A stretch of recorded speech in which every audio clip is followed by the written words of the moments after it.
Welcome back to the Canadian Baseball Network podcast. We're thrilled to actually welcome back a previous guest and the new Blue Jays beat writer for The Athletic, Mitch Bannon. Mitch, how's it going? Going well, guys. Yeah, good to be back. New role, same guy though, so shouldn't be too different. The same Blue Jays coverage. So I hate to start this way, but I said that I would. We got to go back to Anaheim. What was that last week?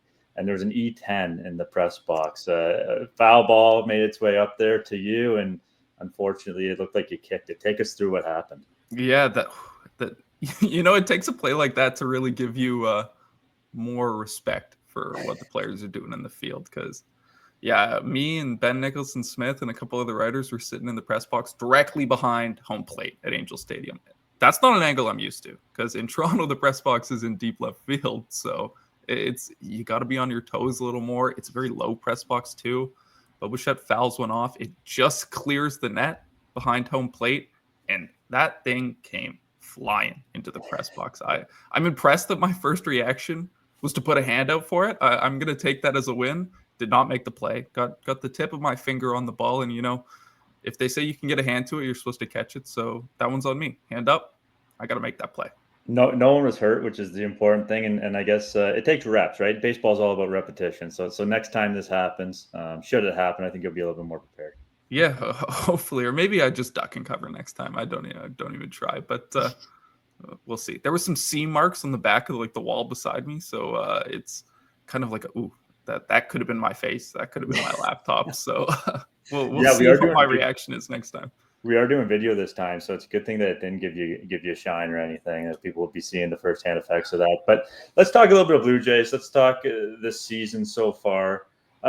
My big question to you, now that you're following the team and you're on the road with the team, is what is this team? Is this team a team that can't score? Is this a team that pitches really well? Is this a team that does a little, where are we here? Because it seems like they're starting to turn the bats around now, but is it believable for fans, do you think?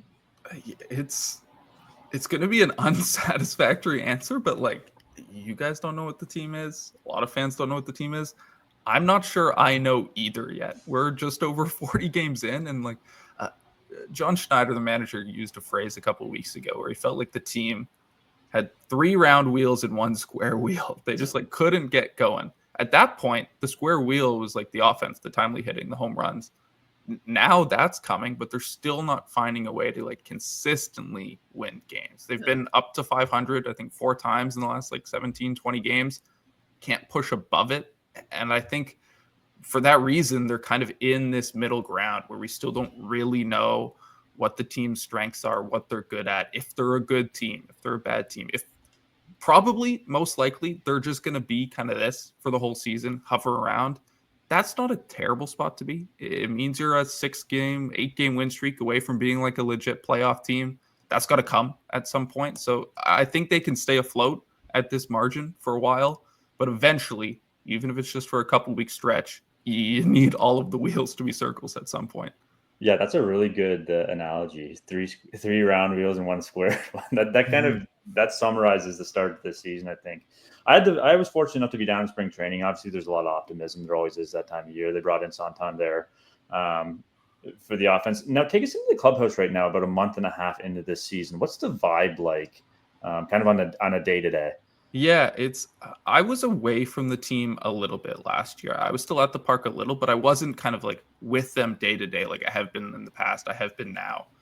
But the vibe I get is it's a bit of a better mojo this year. That's what the players are saying. And from what I've seen, it seems to click. I'm not going to act like I'm an expert on reading a clubhouse room. We're only in there for an hour a day. But from what the guys are saying, they feel like they have a different mojo this year. You've seen it in the comebacks. You've seen it in the ability to bounce back from what on the outside looked like 2 crushing losses in Anaheim, those back-to-back blown saves. It could have been a 7-game win streak if they collect both of those, but it didn't really seem to phase the team. I think the new hitting coaches have these guys buying in. We're starting to see the results of that right now. The rotation is so accountable. They want to carry this team so bad. And so I think if you have all of the aspects wanting to put the team on their back, they don't want to give 100% of what they're owed. They all kind of want to carry the team, which I think is a good mentality. Has it resulted in a 50-10 team? No, not yet. But I do think this team seems to be bought in right now, which is really important when you're kind of like this middling team that can't get momentum.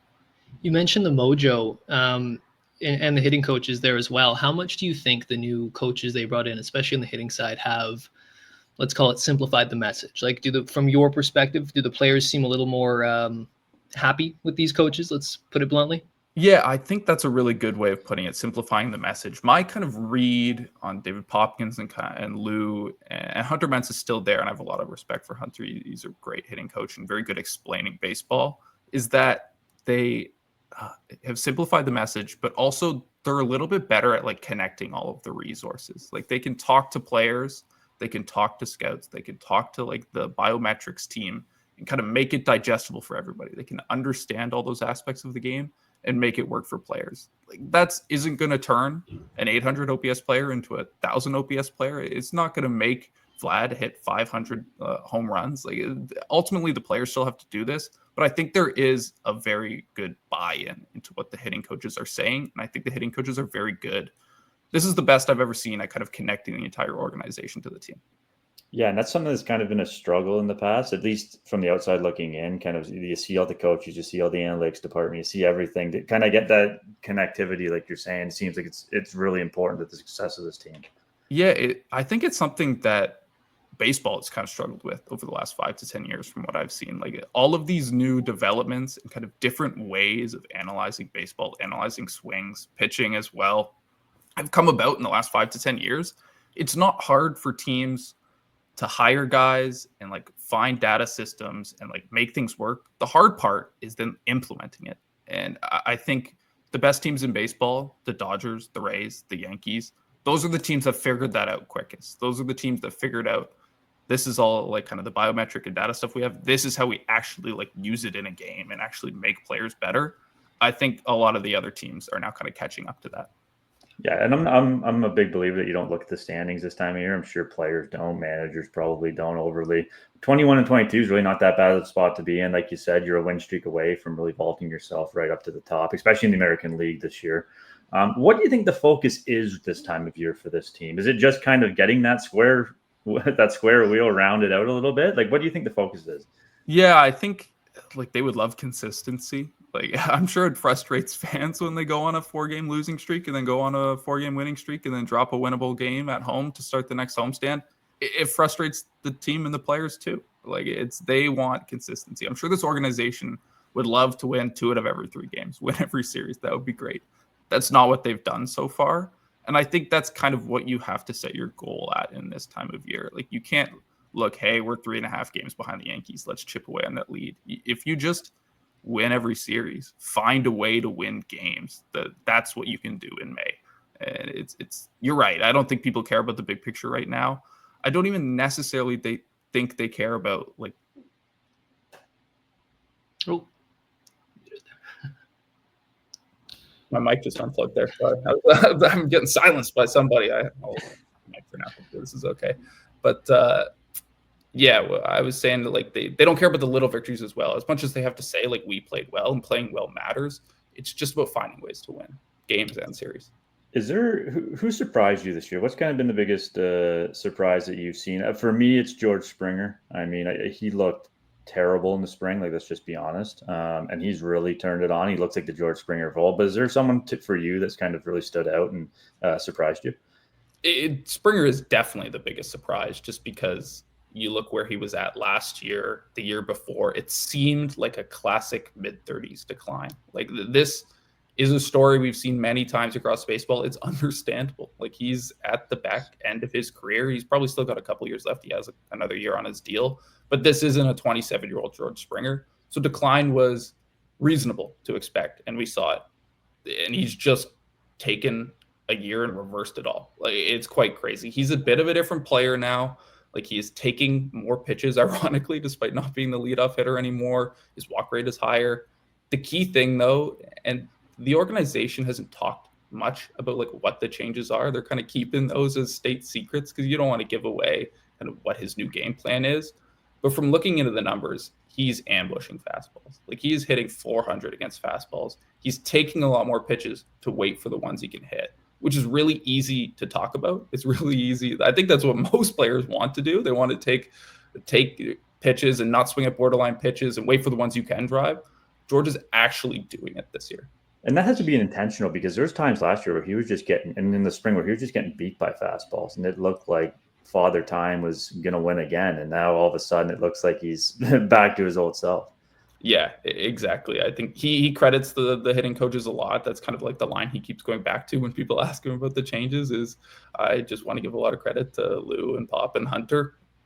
So I think he's definitely worked on that. That was definitely kind of like an organizational thing they came into the season trying to fix, and it has worked. I know a lot of people want to back up at leadoff, and I do completely understand wanting the guy with the 400 OBP up there, but I do think he's benefited from, hey, you are going to hit fourth or fifth.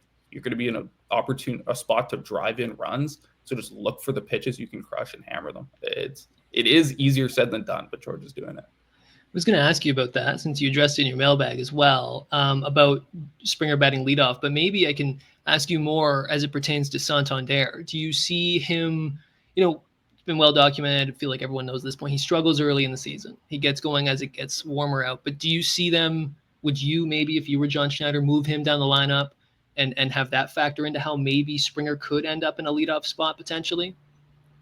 Yeah, that's interesting. So in that case, Springer would go 1. Maybe you move Bo down to 3, something like that. Like, I'm kind of a proponent of lineup construction, like, matters, but it doesn't really matter that much. Like, it's going to earn you like 0.05 more runs per game if you like completely optimize your lineup. And then what do you do on the day where Santander hits 3 home runs in the 8th hole and they're all solo shots now? Like, I think you want to take kind of a longer term approach on lineup construction, unless things are like going cataclysmically bad. Like, if you need to shake something up, the lineup just isn't working. Like, they made lineup batting order adjustments at the beginning of the season when they were like really struggling to manufacture runs. Right now, the offense is kind of clicking. I get that it's frustrating. Santander isn't mashing at the clip of the guy that he was last year.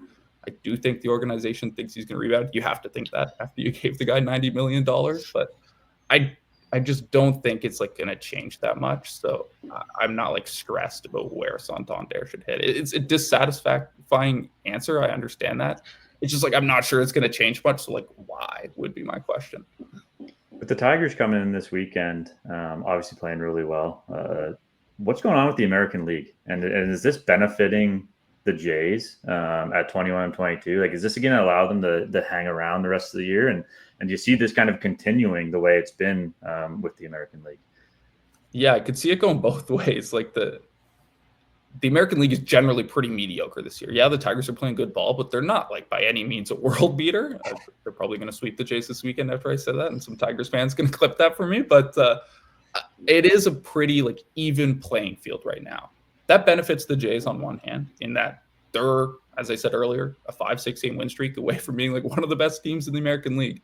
Where it could hurt them is if it's still like this come trade deadline time, and there are 12 or 13 teams in the American League who consider themselves buyers, or at the very least like soft buyers standing pat, that A, makes the opportunities for the Jays to buy way harder, and B, means like another team is also 5-game win streak away from hopping you. Like, it can go both ways. I think with how the Jays are right now, early in the season will benefit them because they're hanging around despite not playing like the most amazing baseball I've ever seen in my life. But it's also benefits every other team in the American League. So it's a bit of a catch-22. I want to talk a little bit about Addison Barger as well.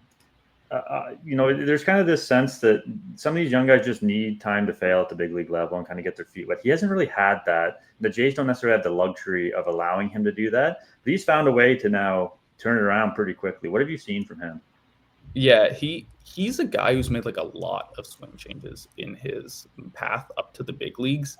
And from talking to Lou and other coaches with the team and Addison, they call it the freest his swing has ever been. Like, you just have to watch him play baseball and you can tell he's an incredible athlete. They feel like they're now maximizing that athleticism in the box. What does that mean? It means he's not like trying to lift the ball. He's not like leaning back on pitches and trying to get the ball in the air. It's just kind of happening now. They call his swing a little more forward. So we saw it yesterday. That's a pitch maybe last year. He hit to the deep right field home run. Then he tries to lift and he gets under. This year he's just driving and it goes like 400 feet. Like he has definitely unlocked something, and there is something about confidence where it's like when you make a bit of a change, a bit of an alteration, especially a guy who's made a lot of changes before, and you see the success right now, it just reinforces it. And then you have like something that's working and your mental approach is locked in. It's great. What's going on with Max Scherzer? I feel like that's like the unanswerable question right from the beginning of spring. Kind of what's the latest on him? You see through the media, whether it's you, Keegan Masson, Ben Nicholson-Smith, that he's throwing, and then he's throwing a bullpen, and then he's got backs. I think where is he at right now? Yeah, the latest I had is he pitched last week in Anaheim, I think it was. He was supposed to pitch Sunday in Seattle or Monday in Toronto. There was some back tightness that popped up. He didn't end up throwing. I don't think that's like a cataclysmic setback for him, but it just pushed the timeline back a little. I think they're hoping he throws again this week. I'm not exactly sure if maybe that'll happen today. Maybe it did happen yesterday. I'm not entirely sure. It's just like a weird buildup. Like they're being very methodical about this. He's pitching like 2-inning live bullpens right now. He's going to get out on a rehab assignment, barring any other setbacks in the near future. But the thing is, like this buildup isn't like that important for him. What happens is when he gets into games, he's in the 5th inning, does this thumb thing become a forearm thing, become a shoulder thing? Like that's what happened. That's why he left his first start with the Blue Jays. And so I'm not like really willing to check any boxes until he proves he can do that. And I don't think Max is like that optimistic about himself until he can do that too. Do you think we see him before the trade or before the All-Star break? Yeah, so it's July. It would need another setback for that to not happen. I think right now the goal is like mid to late June with how things are currently going. Ultimately, it's going to be whether or not he can pitch 4 or 5 innings in that situation I talked about and rebound and feel fine the next day. If he goes to Dunedin, does that, comes up to Buffalo, does that, yeah, he'll be here before the trade deadline. It's just if there's another setback, then we're talking about what do we do next. What do you think this team needs? And again, we're getting way ahead of ourselves here. We're still 2.5 months out from the trade deadline. But as of right now, if you could add something to this team, what would it be? Would it be that 5th starter? I know they went out and signed Jose Urania and Spencer Turnbull. Is it a bat in the lineup? What position specifically? How do you kind of see that playing out over the next coming months? Yeah, I think in a vacuum, this team would love like a big right-handed bat. Like take the position out of it. I'm thinking kind of like a late career Nelson Cruz type. The issue for me is like, where do you put that? Like the outfield is kind of full. Like Nathan Lucas is like the second best hitter on this team. Are you going to take him out of the lineup right now? No. The infield with the way Barger's playing, Ernie Clement's playing good ball lately. Andres Jimenez is going to come back. Like where do you put that guy then? So it's hard. They need that bat. It's just finding a spot for it will be the difficult part. I think third base is an option. Corner outfield is always an option. You could rotate through the DH come the deadline. So I think the more obvious fixes right now are in the rotation. It's bringing in kind of a stable 5th guy. They're hoping they add that in Urania. We'll see. Turnbull definitely has a chance to be that guy. He pitched really well last year. But I think that is the obvious fix right now. Backup catcher might be an option come the deadline if Tyler Heineman's not still hitting 400. So there are some tweaks. It's just hard to like find the obvious positional fits for this team. Alejandro Kirk, how confident are you that we can continue to see this kind of production throughout the season? Because he's been a guy that the more game time he gets, the more he slows down. Specifically offensively, defensively, he's always been pretty strong throughout the season. But offensively, how confident are you that this can continue? Yeah, I actually have a little bit of optimism in Kirk. Like, I don't think he's going to be winning the Silver Slugger. That might have been the best offensive season we ever saw from him a couple years ago. But his issue the last couple years, from what I've seen, has kind of been like really slow starts that just lingered throughout the entire year. So I think seeing this from him in May is pretty big. Like, it shows that he has it this year. Yeah, it'll come and go. I don't expect him to be like a 120 OPS plus guy, but if he can be around a league average bat, a touch above, I think the Jays would love that. And everything he's showing right now proves he can do that for enough spells in a season to become that guy. Wanted to ask you a little bit about the bullpen before we let you go. You got some guys coming back. Swanson's rehabbing. Sandlin doesn't sound like he's that far away. How do you kind of see this shaking out once they all get back and presumably healthy? Hoffman struggled lately, but whether that's a blip or not, probably more of a blip. Just your overall stance kind of on the bullpen, especially once guys get back healthy.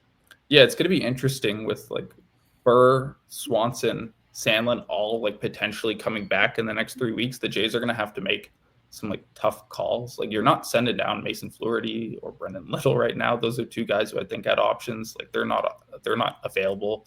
The righties, yeah, Hoffman, Jimmy, they're going nowhere.